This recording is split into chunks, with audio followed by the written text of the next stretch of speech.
Hello বন্ধুরা, আশা করছি তোমরা সবাই ভালো আছো। তো আজকে আমি বানাচ্ছি পপকর্ন, আর এটা রেডি করাই পপকর্ন। এটার মধ্যে সমস্ত কিছু দেওয়া থাকে, জাস্ট আমরা হিট দিয়ে এটাকে গরম করে পপকর্নটা রেডি করি। তো পপকর্নটা আমি বসিয়ে দিয়েছি, আর কড়াইটা গরম হয়ে গেছে, এর জন্য পপকর্নগুলো ফাটছে, দেখতেই পাচ্ছ।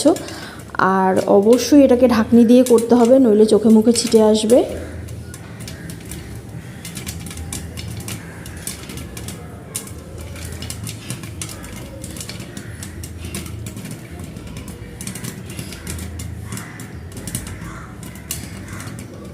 তো যতক্ষণ না এটা পুরোপুরি ফুটে রেডি হয়ে যাচ্ছে ততক্ষণ পর্যন্ত ঢাকনিটা দিয়েই রাখতে হবে।